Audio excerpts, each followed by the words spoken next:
हमारा जो टॉपिक है वो है त्रिभुजों की सर्वांग समता।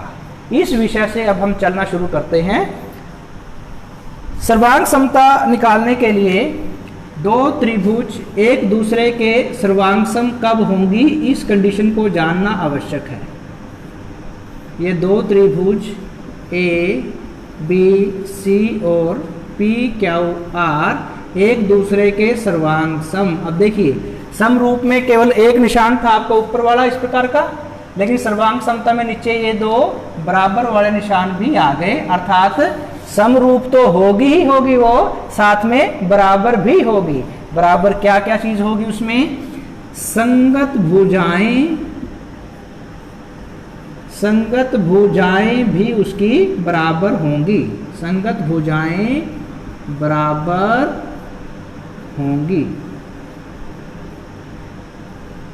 यदि दो त्रिभुजे सर्वांग सम हैं तो वो समरूप होने के साथ साथ उनकी संगत भुजाएं भी बराबर होंगी। और समरूप कब थे? समरूप तब थे जब उनका प्रत्येक कोण संगत दूसरे कोण के बराबर था।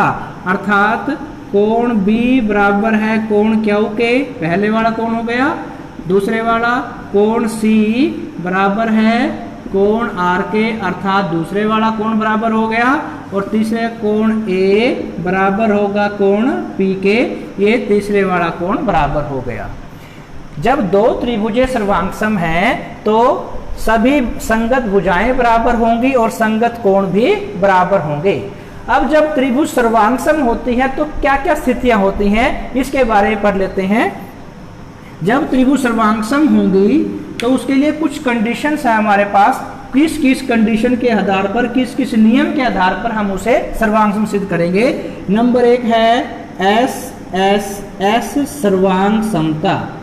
अब क्वेश्चन में हम इन्हें सीधा यूज करेंगे। एस सर्वांग समता। एस का मतलब साइड, दूसरे एस का मतलब भी साइड, और तीसरे एस का मतलब भी साइड। साइड का मतलब है भुजा। भुजा भुजा भुजा सर्वांग समता, अर्थात दो त्रिभुजों की अगर सभी भुजाएं बराबर है, पहले के पहले दूसरी भुजा की दूसरी भुजा और तीसरी भुजा की तीसरी भुजा अगर बराबर है तो उसे हम दो त्रिभुजों को सर्वांग सम कहेंगे। पहला नियम आ जाता है एस साइड साइड साइड सर्वांग समता। दूसरा नियम है आपके पास साइड एंगल साइड सर्वांग समता। सर्वांग समता, पहली साइड दूसरी साइड के बराबर। देखिए, मान लिया ये साइड त्रिभुज की इस साइड के बराबर है, दूसरी भुजा के बराबर है, तीसरे का हम जिक्र नहीं करते। लेकिन क्या है? साइड एंगल साइड, दो साइडों के बीच वाला एंगल, जो साइडें आपस में बराबर है उनके बीच वाला एंगल, ये एंगल, ये कोण दोनों का बराबर होना चाहिए। दो भुजाएं आपस में बराबर होनी चाहिए और उनके बीच का जो कोण है वो भी बराबर होना चाहिए, तो त्रिभुजे हम सर्वांग सम कहेंगे। ये है दूसरा नियम, साइड एंगल साइड सर्वांग समता। तीसरा नियम है आपका एंगल साइड एंगल सर्वांग समता, यानी दो एंगल त्रिभुजों के दो कोण बराबर हैं और बीच की भुजा भी बराबर है। ये कोण इस कोण के बराबर, ये कोण इस कोण के बराबर, दो निशान लगा दिए, और बीच की भुजा ये भुजा इस भुजा के बराबर। यहाँ से आपका ये पॉइंट आया कहाँ से? देखिए, आपने छोटी कक्षाओं में किया है, यदि त्रिभुज की दो कोण अगर बराबर हैं तो उनकी सम्मुख भुजाएं बराबर होंगी। इसका उल्टा, अगर दो भुजाएं बराबर है तो सम्मुख कोण भी बराबर होंगे। जब ये कोण इस कोण के और दूसरा कोण दूसरे कोण के बराबर है, अर्थात इनकी सम्मुख भुजा, इसके सामने वाली भुजा ये, इसके सामने वाली भुजा ये दोनों भी आपस में बराबर होंगी। जब ये दोनों कोण बराबर हैं तो इनकी सम्मुख भुजाएं, इसके सामने की भुजा, इसके सामने की भुजा, ये दोनों भी बराबर होंगी। और ये भुजा तीसरी भुजा बराबर इसने दे रखी है, अर्थात अर्थात ये जो त्रिभुज है इसकी तीनों भुजाएं ही बराबर वास्तव में हो जाएंगी जब एंगल साइड एंगल सर्वांग समता आप करेंगे। चौथा एक और नियम यहाँ पर हमारे पास है, वो है राइट एंगल ट्रायंगल के बारे में। जब दो समकोण त्रिभुज हमारे पास होती हैं, समकोण त्रिभुज का मतलब क्या है, जिस त्रिभुज का एक कोण 90 डिग्री का है, जिस त्रिभुज का एक कोण 90 डिग्री का है उसे हम समकोण त्रिभुज कहेंगे। समकोण त्रिभुज के केस में यदि RHS, ये नियम आपके पास, RHS एक राइट एंगल है आपका और दो साइडें कोई भी आपकी बराबर होंगी, हाइपोटेनस देखिए एंगल दोनों का बराबर है तो सम्मुख भुजाएं बराबर होंगी, तो हाइपोटेनस को आप छोड़ दो, तो ये तो आपका हो गया। अगर कोई भी दो भुजाएं, कोई भी एक भुजा होगी, या तो दोनों भुजाएं बराबर हो जाए या फिर एक भुजा बराबर होने के साथ साथ संगत कोण एक बराबर हो जाए, यानी कोण, ये कोण जो है इस कोण के अगर बराबर है और ये भुजा है वो भी बराबर है, तो इसे हम कहेंगे RHS नियम द्वारा, राइट एंगल ट्रायंगल के नियम द्वारा भुजाएं सर्वांग सम होंगी। तो ये थे आपके 4 नियम जिनके आधार पर हम त्रिभुजों की सर्वांग समता कसौटी को चेक करेंगे और उसके आधार पर प्रश्नों को हल करेंगे। आई होप आप सबको ये बात समझ में आई होगी। और इसमें मुख्य रूप से सर्वांग समता पर जाने के लिए समरूपता से हम चले हैं। पहले समरूपता को बताया है कि समरूप क्या है, त्रिभुजों का रूप एक जैसा होना। उसके बाद सर्वांग समता की हमारी 4 कसौटी हो गई। पहली है सभी भुजाएं बराबर होना, दूसरी है दो कोण और बीच की भुजा बराबर होना, तीसरी क्या है दो भुजाएं और बीच का कोण बराबर होना, और चौथी आपको बताया है राइट एंगल ट्रायंगल की कसौटी, समकोण त्रिभुज की कसौटी। तो अब चलते हैं, क्वेश्चन करते हैं। प्रश्न नंबर 1, प्रश्न नंबर 1 में हमें दिया है, प्रश्न नंबर 1 7.1 का ABCD एक चतुर्भुज है जिसमें AC बराबर है BD, ये दो भुजाएं बराबर दे रखी हैं और AB कोण A को, AB जो भुजा है वो कोण A को समद्विभाजित करती है, बांटती है, अर्थात जो ऊपर वाला कोण है वो नीचे वाले कोण के बराबर है। ये हमारी कंडीशन है, ये हमारा नियम है। इसके आधार पर हम करना शुरू करते हैं। हमें साध्य क्या है, हमें प्रूव क्या करना है, हमें ये प्रूव करना है, ये सिद्ध करना है कि त्रिभुज ABC सर्वांग सम है त्रिभुज ABD के। ABC नीचे वाले त्रिभुज और ABC ऊपर वाली और ABD नीचे वाली त्रिभुज, ये दो त्रिभुज हैं। दो त्रिभुजे सर्वांग सम होने की कसौटी अभी हम देखते हैं। प्रमाण, त्रिभुज ABC व त्रिभुज ABD में दोनों त्रिभुजों का उपयोग करेंगे। अगर किसी की कोई क्वेरी है, कोई कमेंट है, कुछ पूछना है तो वो हमें कमेंट कर सकता है, पूछ सकता है।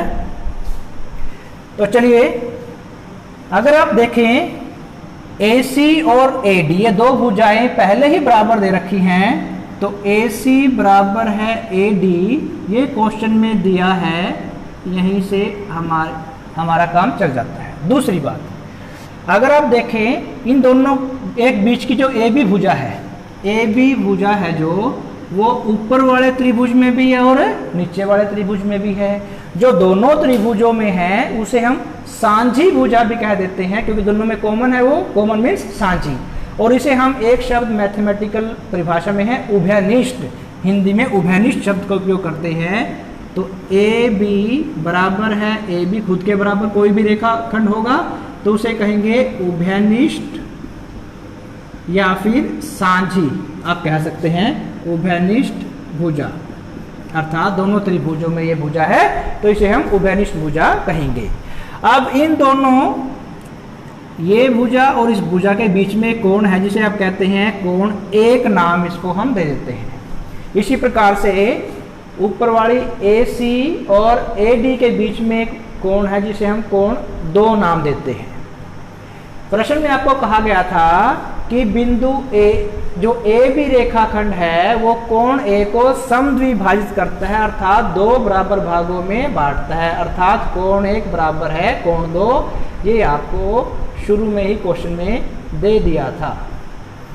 तो अब इस क्वेश्चन में आपने क्या देखा, ये 2 भुजाएं इन 2 भुजा के बराबर हैं और बीच का दोनों के कोण बराबर है, तो इसलिए 2 भुजाएं और बीच का कोण बराबर होने के कारण साइड एंगल साइड सर्वांग समता ये हमें प्राप्त होगी। साइड एंगल साइड सर्वांग समता, साइड एंगल साइड सर्वांग समता होने के कारण त्रिभुज कौन कौन सी है, त्रिभुज ए बी सी सर्वांग सम हो जाती है त्रिभुज ए बी डी के इति सिद्धम। ये हमें सिद्ध करना था, ये हमारा साध्य प्राप्त हो गया। एक क्वेश्चन और देख लेते हैं, बहुत आसान प्रश्नावली है, बहुत आसान क्वेश्चंस है। गणित में कुछ भी वास्तव में मुश्किल नहीं है, केवल थोड़ी सी बातें हमें ध्यान में रखनी होती है, वो अगर आप ध्यान में रख लेते हैं तो आसानी से कोई भी क्वेश्चन आप कर पाओगे। दूसरे क्वेश्चन में, क्वेश्चन नंबर 2 में आपको 2 भुजाएं समांतर होने के साथ एक चतुर्भुज दिया है जिसका नाम है A B C D. A B C D चतुर्भुज में हमें दिया है ए डी रेखा समांतर है ए सी रेखा के, और यहाँ पर ये 2 विकर्ण हैं जो इसके एक दूसरे को इस बिंदु पर प्रतिच्छेद करते हैं। यहाँ पर कोण ए और यहाँ पर कोण बी, ये आपको प्राप्त हुआ है। तो दिया क्या है आपको, जो बातें दिया है वो रख लेते हैं ताकि वो हमारे ध्यान में रहें। ए बी भुजा बराबर दी है बी सी भुजा के, और कोण डी ए बी बराबर दिया है कोण सी बी ए के। हमें प्रमाण क्या करना है, या हमारा साध्य क्या है, जो हमें सिद्ध करना है उसे बोलते हैं साध्य। वो है आपका पहली कंडीशन है त्रिभुज ए बी डी सर्वांग सम है त्रिभुज बी ए सी के। तो चलिए करते हैं क्वेश्चन को। त्रिभुज ए बी डी, त्रिभुज ए बी डी यानी ये नीचे वाली त्रिभुज आपको प्राप्त हो गई। B A C, B A और C, A B D, A B D, sorry ये आपकी ए बी और डी ये त्रिभुज है, और दूसरी है बी ए सी ये त्रिभुज है। इनकी हम बात करते हैं। तो प्रमाण करने के लिए, प्रमाण त्रिभुज 2 है, त्रिभुज ए बी डी व त्रिभुज बी ए सी में, दोनों त्रिभुजों का उपयोग करते हैं। दोनों त्रिभुज में अगर आप देखते हैं, जो ये कोण है कोण डी ए बी, ये कोण बराबर दिया है सी बी ए के, ये पहले ही दिया हुआ है। जो दिया है उसे लिख लेंगे हम, कोण डी ए बी बराबर है कोण सी बी ए, ये आपको दिया है पहले, जो दे रखा है उसका उपयोग कर लेंगे। इसके पश्चात 2 भुजाएं बराबर दे रखी हैं, ए बी बराबर है बी सी, ये भी दिया है। 2 भुजाएं बराबर दी हैं और 2 कोण बराबर दिए हैं। अब देखिए कौन कौन सा बराबर हो गया आपके पास। ए बी भुजा शुरू वाली ए बी दो बिंदुओं से बनती है ये, और बी सी ये आखिरी बी और सी इन 2 बिंदु से बन गई, ए बी और बी सी। इसी क्रम में हम लिख लेते हैं इसको सी को पहले लिख लो, बच गया आपका ये ए, बी सी ए बी बराबर दे रखा है बी सी के, ए बी बराबर दिया है बी सी के, ये आपका है बिंदु डी सी ए बी बराबर दिया है बी सी के, और कोण जो बीच में ए कोण यहाँ पर और बी कोण यहाँ पर, ए कोण ये वाला शुरू वाला और बी कोण ये वाला शुरू वाला, ये दोनों बराबर दे रखे हैं। अब देखिए इन दोनों त्रिभुजों में और क्या चीज एक जैसी कॉमन मिल रही है। हम बात कर रहे हैं एक तो इस त्रिभुज की और दूसरी इस त्रिभुज की। तो ये जो भुजा है, ये जो भुजा है ए और बी, देखिए ए बी भुजा यहाँ पर भी है और ए बी भुजा आपकी यहाँ पर भी है, ए और बी। ए बी भुजा दोनों जगह पर है, ये आपका है बिंदु बी और डी, बिंदु बी और डी, जो यहां दिया उसी के आधार पर हम रखेंगे चीजों को। तो ए डी बराबर है बी सी दे रखा है पहले क्वेश्चन में, और दो भुजा ए बी बराबर है ए बी, स्वयं के कोई भी भुजा बराबर होगी उसे कहेंगे उभयनिष्ठ या फिर सांझी भुजा, या तो उभयनिष्ठ बोल देंगे या फिर उसे सांझी भुजा बोल देंगे, सांझी भुजा या तो उभयनिष्ठ। उभयनिष्ठ शब्द मैथमेटिक्स का है, वो ठीक रहेगा, उभयनिष्ठ भुजा ये हम इसे बोल देंगे। अब देखिए दो भुजाएं बराबर है और बीच का कोण बराबर हो गया, तो साइड एंगल साइड सर्वांग समता, ये आपका नियम यहाँ काम कर गया। दो भुजाएं बराबर है और बीच का एक कोण बराबर है, साइड एंगल साइड सर्वांग समता, इसीलिए ये निशान है, इसलिए का ऊपर एक बिंदु नीचे दो बिंदु, इसलिए का निशान है ये, इसलिए त्रिभुज ए बी डी सर्वांग सम है त्रिभुज बी ए सी के इति सिद्ध। तो आज के लिए इतना ही। जो आपको सर्वांग समता की कंडीशन दी है वो सभी करनी है, उसके साथ साथ आपने बाकी ये दो क्वेश्चंस भी करने हैं। कल अभी नेक्स्ट वीडियो हमारी इंग्लिश की होगी, तब मैथ्स का +2 और +1 का आपका चलेगा, लास्ट में 10वीं कक्षा की आपकी कक्षा चलेगी।